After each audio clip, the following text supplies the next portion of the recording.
Hello again, and welcome to another episode of I Want to Talk About This Album. And today, you may notice, eagle-eyed viewers may notice, that I'm doing this episode solo. That is, I'm doing this episode without Ron Keel. That's right, I'm going to talk about Keel, the Final Frontier, and I had asked Ron, I emailed Ron. Some might say I reached out to him. It seems that nobody says you just contact anybody anymore. You asked him. It's always reaching out. And so I guess I reached out to Ron Keel and I asked him if he would like to be a guest on I Want to Talk About This Album. And he said, no, I don't want to be a guest on your silly show. He didn't actually say that, but he did reject me. I was rejected by Ron Keel, and this is what happened. So I did ask him, kind of at the not the behest, or what's the word? Chris McClernand, friend of the show, Chris McClernand from Saigon Kick. He's been on the show a couple of times. I had asked him some time ago, about what do you think about if I asked Ron Keel? And he said he's very approachable, and he said, yeah, ask him to talk about the Final Frontier. And so I reached out to Ron Keel and I asked him, I kind of explained what the show's about, because he surely hasn't seen it. And, I said, I'm a Keel fan. I would like to have you on the show. And we can talk about it track by track and explain everything. And I'll say, he emailed me back very quickly, within a day. I think, the next day I had an email from him. And he said no. And he did explain. And I'm gonna read the email from him.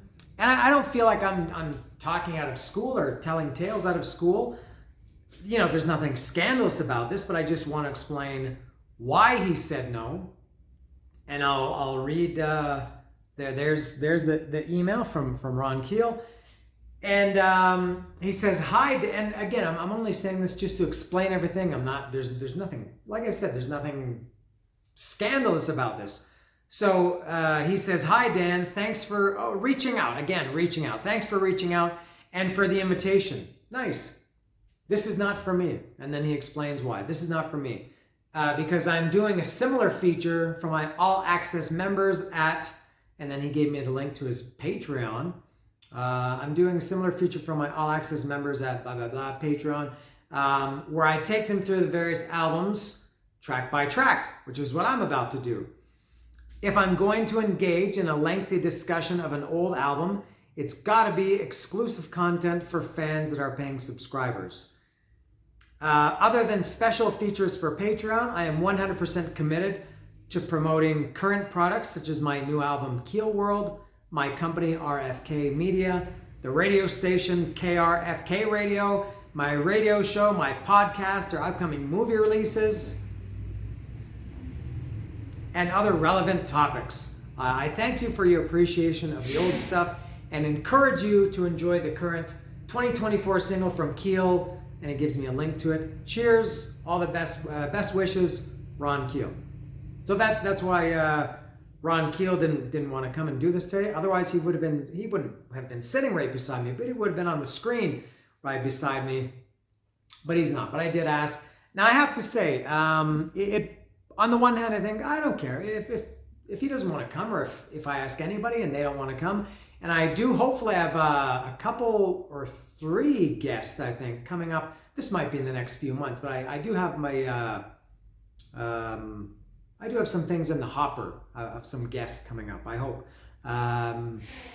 If he doesn't want to come on, that's fine. And I very much appreciate that he explained why, instead of just ignoring me, or instead of saying your show is stupid, I don't want to do it. He explained why, so that's great. But I think it's a little bit, and this is not directed at Ron Keel specifically, but just the way the world is now. And I know I'm going to sound like an old man saying this, but it would be nice to think that somebody would do something just because they want to do it, not because there's any money involved or any, to think about business ventures involved. I don't know, it bothers me a little bit that so many people, and again, I'm not talking about Ron Keel specifically, but so many people, the first thing they think of is, what's in it for me? And I would think somebody like Ron Keel, now I am talking about him specifically, would think, and maybe he would if he didn't have all these other things, going on, that he would say, oh yeah, that would be cool. I would like to come on and talk to you about the Final Frontier. or The Right to Rock or whatever.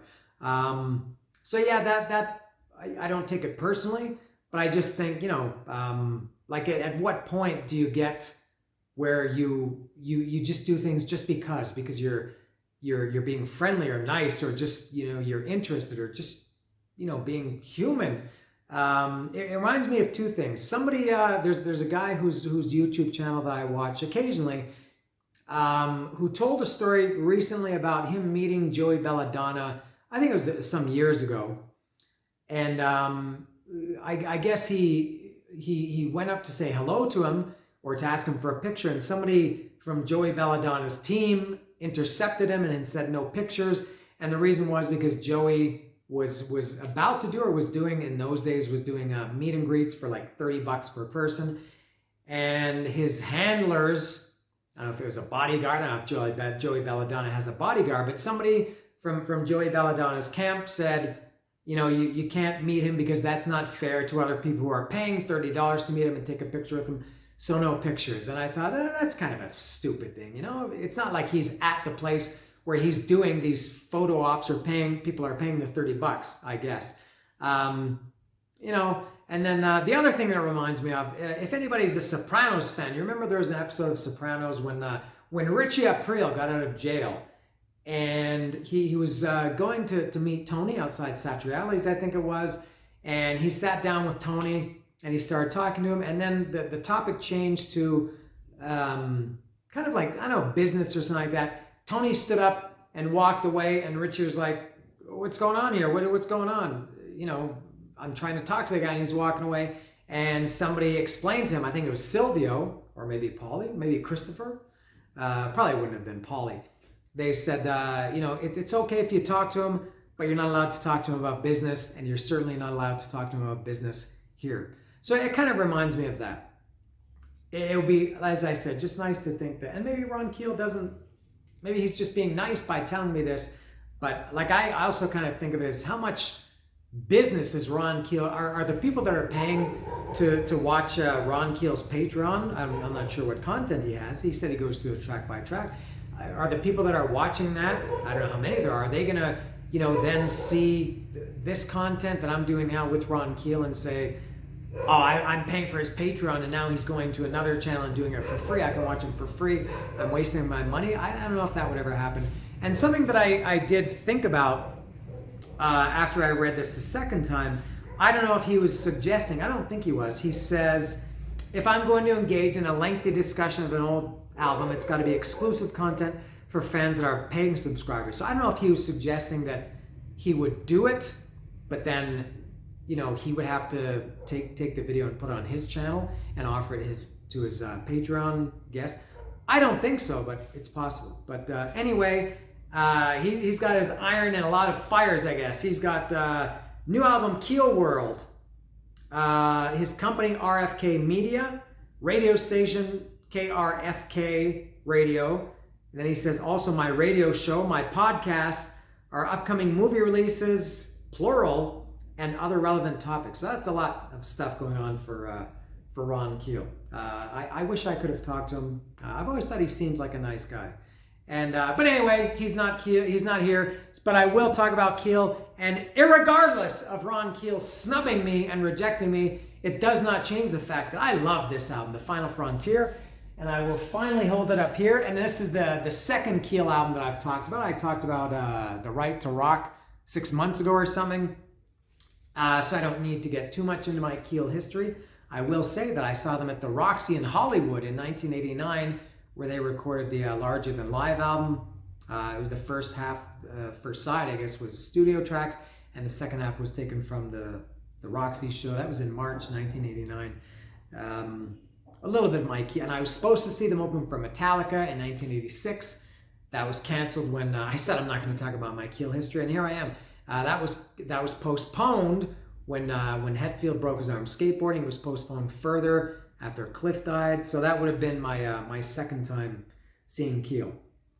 So here it is. Talking about where I got this record, there's a guy called, I've mentioned him many times because he's gifted me many albums. A guy, my friend, I would say, Miguel, who's from California. He sent me a bunch of records in, I think, the spring last year. He sent Kill 'Em All, Ride the Lightning, all brand new. Kill 'Em All, Ride the Lightning, Justice for All. What else was in that batch? I can't remember. I think Cadaver, the first Cadaver album. He sent like 8. Adele, he sent an Adele record. I think the Beatles, the White Album, these were all new. It was incredible. Just the nicest guy. And then he came here to Mexico City from California in November last year, and he was going to see Paul McCartney. We went together to try to buy Paul McCartney tickets, and I am going to see Paul McCartney this year in November again. And he brought me a bunch more records, including this one, the Keel, The Final Frontier. So that was in November, I think, last year. So thank you again to my friend Miguel. Miguel, where are you? I haven't heard from you for a while. Please change that. Or maybe I should change that. Maybe I should reach out to Miguel. But now, so he sent me this. Now this is interesting because he bought it. I'm not sure where he bought it. There is a sticker on it. It looks like it's, and there's words over it. It looks like it's called Atomic. There's this price tag. So this was $19.99. Now it says sealed, and it's dated 10/21. So I assume that's October 21st. This would have been last year. I guess that was the date that this store got in. So it says it's sealed. Now it's also got this plastic or this cellophane outer sleeve on top of it. This is not. It wasn't produced like this originally. This is one of the, these packages that they put them in record stores. So I guess, and I can see that it is sealed. I can see some, some crinkles in the original shrink wrap here. But that's pretty cool. So I'm going to open this up right now, and I did notice it's a cutout. They used to have these cutout records. They often snip the corner or put a hole in the corner, or in this case, put a little notch in it or something. That was unfortunately for records that didn't sell well, and they had to just move them out the door. So pretty cool. Whether this is, not whether this is, it is sealed. So I guess it's a brand new copy. It looks pristine. It looks to be in excellent condition, presumably because it's sealed. So I'll open up right now. Now I remember I did have this record in 1986 when I came out, and I was a pretty big Keel fan. And the inside sleeve was nothing. It was just one of that my nemesis, my arch enemy, that opaque thin plastic inner sleeve with nothing on it. And also a good, I talked about this with Kick-Axe Vices. I don't know if that was the last episode. I think it was. When you see all the credits, on the back of the album cover, that's a good sign that there's nothing inside. So I will open this up now. I've had it for almost a year, I guess about 9 months. We're in August now. And all right. Now hold on. I'm not sure if this is false advertising or not. So again, it does say sealed, and it does have the plastic on it, but it's been opened. So I that's a little bit deceptive. No, to me, sealed means it indicates that it's new. It's never been opened. So I wouldn't call this sealed. I mean, it's got somebody open it and they just didn't take the shrink wrap off. Anyway, I don't care, but it looks in excellent condition. And I am gonna take this off. I don't care. I don't keep the plastic on it. All right. Oh yeah, it looks amazing. Very, very good. Perfect. I guess because the guy who bought this originally did keep the shrink wrap on it. And inside, nothing, just this generic white sleeve, and it's the MCA Records. I remember I had the single of Pastidachi. Remember Pastidachi on the left-hand side?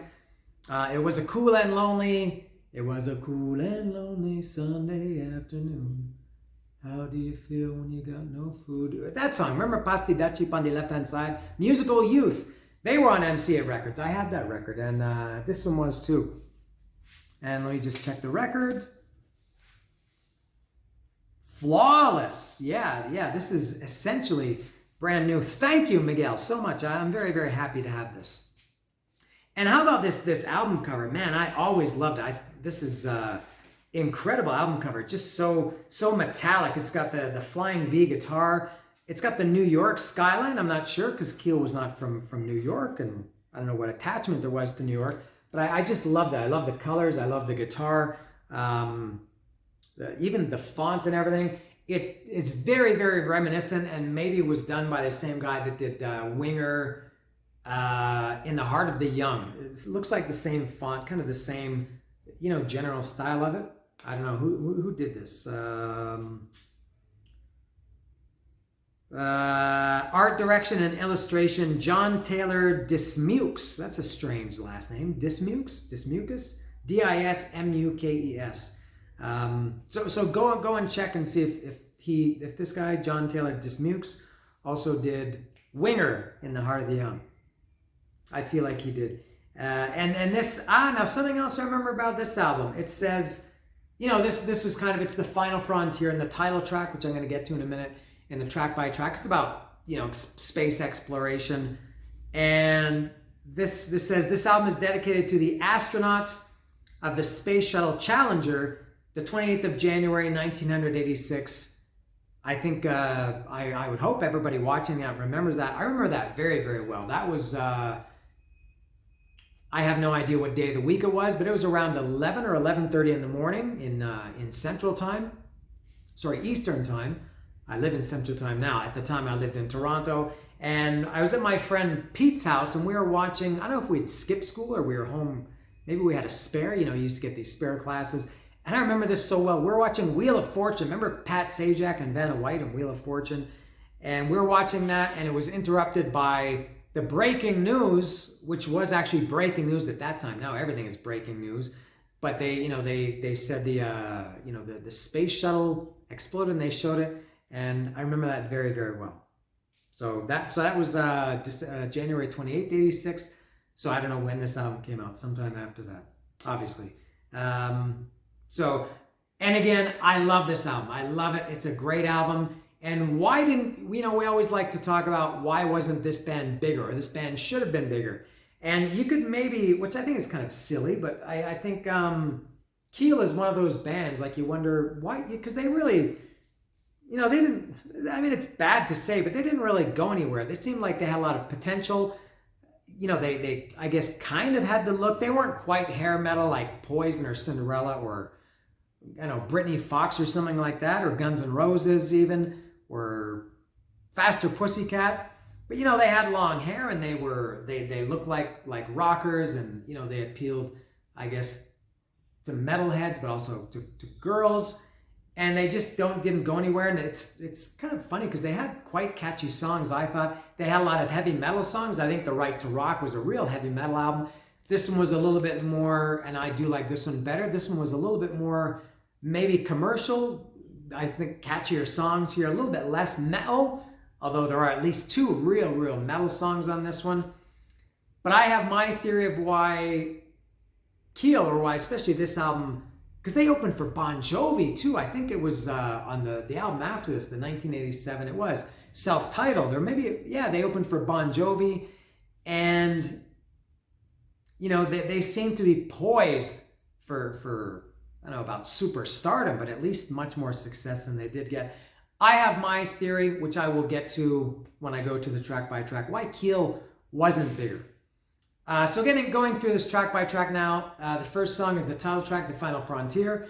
And this really reminds me of, the intro, of Believer by Ozzy from Diary of a Madman, one of my favorite records ever, for sure, top 10.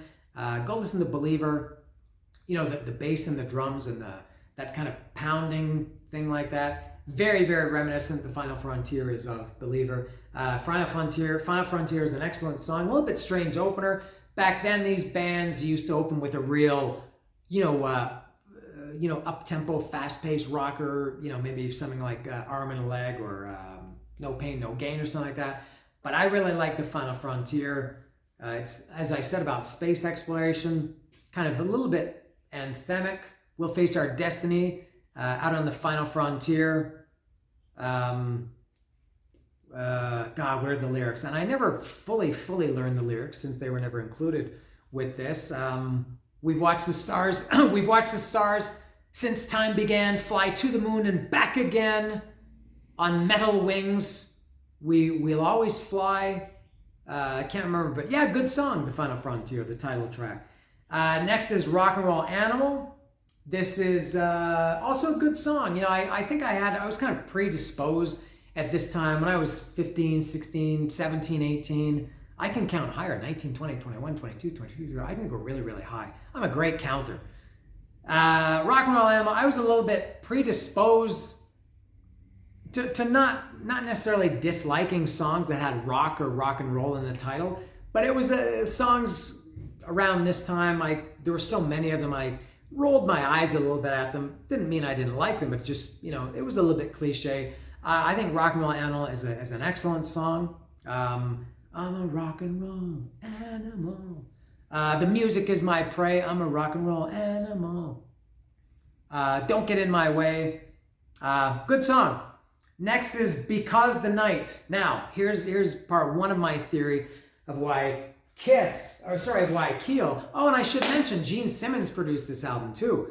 I don't know how much input he had into this album. I've talked before, I think with the Kick-Axe episode, I think record producers get too much credit for an album being great and too much blame for an album sucking. Similar to coaches in sports or, you know, baseball managers, something like that. It's up to the band to make a great album, and it's up to a sports team to be successful. But yeah, so Gene Simmons produced this. So part one of my theory of why Keel, or maybe why this album specifically didn't take off maybe the way it should have. And I'm not an expert. I'm not in A&R. I'm not, obviously people always like to say, I'm not a doctor. But, I know you're not a doctor. You don't have to tell me. But I will tell you, I'm not in the music industry. But as a music fan, and, you know, what I think, so this is the first single. I'm talking about Because the Night. And I know I'm doing this again, as I have a tendency to do. Because the Night, first of all, I love it. I think it's a great song. I loved it then. I love it as much or more now. Couldn't get enough of that song. But it was the first single, and it's a cover. You know, it was by Patti Smith, and Bruce Springsteen wrote it or co-wrote it, or maybe he wrote it for Patti Smith. I'm not sure. Smith or Smythe, I'm not even sure. It's with a Y. I think it's Patti Smith. She did, you know, was it Power to the People? I don't know. I can't remember. But I think it was a bad choice for a first single. You know, back then, people wanted rock. They wanted a rock song. And Because the Night, as much as I love it, it's somewhat ballady. It's kind of acoustic. It's quiet. It's a cover song. You know, it was associated with Patti Smith and Bruce Springsteen, which metal fans couldn't have cared less about. And I just think it was a bad choice for a first single off this album. We had the right to rock, and now we're gonna hit you with Because the Night. And again, I love it. And I don't know who's in charge of that. You never know. Probably at this point, I don't think Keel had a say in that. I guess it was the record company or their A&R guys or whoever. But I thought Because the Night was a bad choice for this record. Not to say that Keel would have gone on to greater success if it had been a different song as the first single. But that's what I think about Because the Night. But I love that song. Love it, love it, love it. Next is Here Today, Gone Tomorrow. This one is also, it's not ballad, but it's kind of a nicer song. It's a classic Tales of the Road. A guy, missing his wife or his girlfriend because he's on the road. What's the opening line? A midnight flight on a rainy night. A midnight flight on a rainy night. I got 100 more miles to go. I spent a long time on the telephone line because I had to let you know. I've been around the world and now I'm coming home. There's something I got to do. Tomorrow at 10, I'm going to leave again. But tonight I belong to you. Here today, gone tomorrow. Just keep my love in your heart. I'll be back again. We both know and there's a part that the first line of the second verse. We both know I got a job to do and I do it well. Yeah! That's Gene Simmons. I feel Gene Simmons' fingerprints are all over that line. It's almost like a nod to Gene Simmons. We both know I got a job to do and I do it well. Yeah! But to find my way back to you, I'd go through heaven and hell. Another great one, Here Today, Gone Tomorrow. I love that song. And so this first four songs, they're not really like real rock songs, but that changes now. The last song on side one is Arm and Leg. This is a real, a real rocker. This is a song about boxing. I think about prize fighting is what it is. I don't know how many songs are about boxing, but this is the only one I can think of. I love this song. This is the first real, true, pounding your fist rocker. And it's all about, what's the opening line? God, I always forget the opening line. I don't know.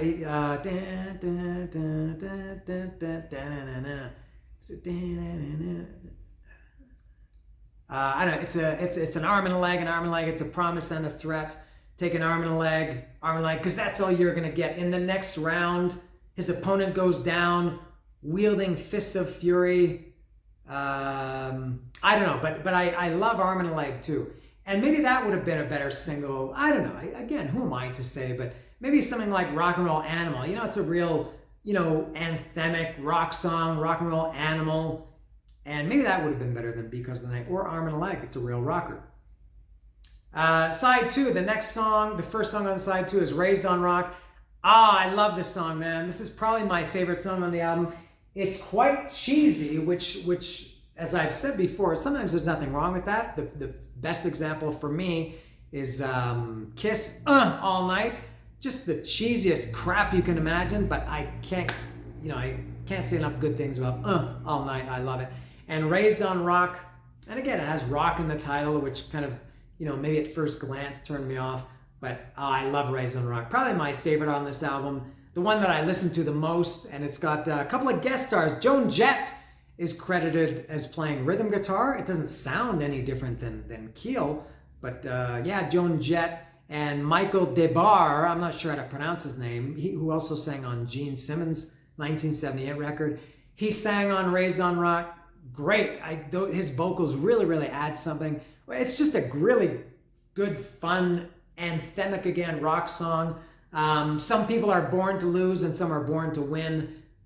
Well, I was born with the radio on and it ain't been turned off since. I was weaned on metal.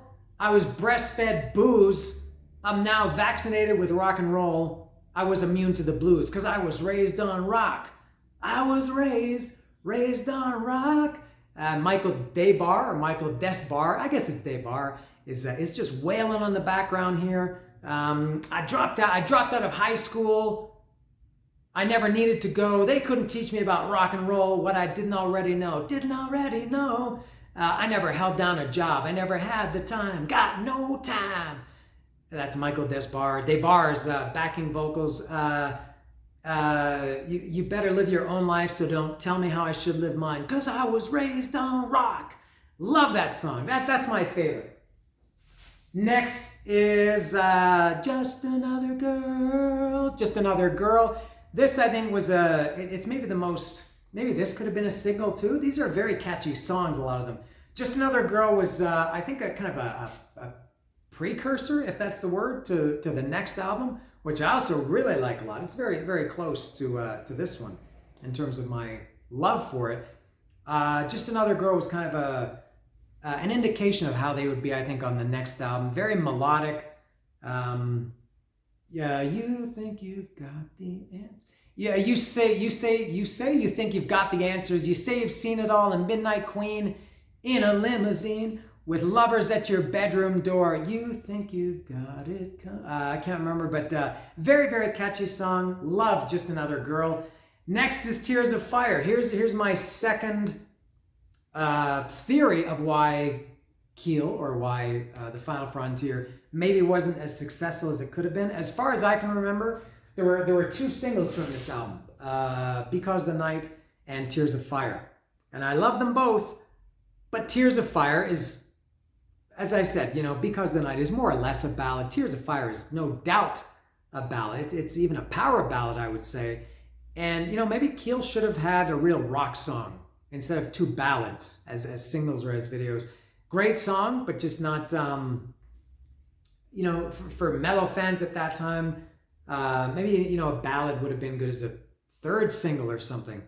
But I don't know, Wounded Angel, she came to me, her broken heart in agony, that's an excellent song, but just two ballads as your first two singles in 1986, when, Metallica put out Master of Puppets and Slayer Rain and Blood. It just wasn't going to fly back then. And again, I don't know if it would have mattered, but that's just what I think. Next is Nightfall. Now, Nightfall is classic filler. I've talked about this 8 million times. It's just a short instrumental. It's a minute or 2 minutes, and it's just acoustic guitar. It just, I guess, serves kind of as an interlude between Tears of Fire and the next song. And there's nothing wrong with it. It just seems unnecessary. This is really what filler is. There's 10 songs on this record. If you take away Nightfall, there's 9, and I think maybe back then you were expected to have 10 songs. So I feel like, and I guess this happens all the time. Oh, the record's a little bit short, and this record is probably only 34, 35, 36 minutes. They were told, you know what, you need something else. Have you got something else, or can you put something else on there just to extend it a little bit? And they said, okay, we'll do Nightfall, just a little acoustic guitar thing. So that's Nightfall. And the last song it's a real heavy metal song. It's called No Pain, No Gain. This is explosive heavy metal. When I was 16, this was my favorite song. I still love it. Not quite my favorite now, but I still love it. It's got wailing guitar. Keel was one of the few hair bands, if you call it that had dual guitars, a dual axe attack. It was Judas Priest and Iron Maiden that had, Metallica that had Slayer that had these, 2 guitarists. I mean, Warrant did. I'm not saying there were not others, but and anyway, and both these guys, Mark Ferrari and Brian J, were just wailing. Presumably, it's both of them trading off each other. No Pain, No Gain is very, very up tempo, fast, in your face. Love No Pain, No Gain. And that's all for the Final Frontier. I really, really like this album a lot. And I am going to talk. I normally don't give these spoilers. I do have the 1987 self-titled Keel album, which I am going to talk about at some point. Not with Ron Keel, I guess. Maybe I should contact Mark Ferrari or Kenny Chason or Brian J or Dwayne Miller or one of these guys from Keel, and maybe they could come on my show and talk about the 1987 album. But I guess it won't be Ron Keel, unfortunately. But excellent album. And that's the end. Thank you for watching. Really, I don't really say that, but really I do appreciate, sometimes it's only 30 people that watch it, but I do appreciate it. Thank you for watching. Maybe I should say that more often. This is Keel, the Final Frontier.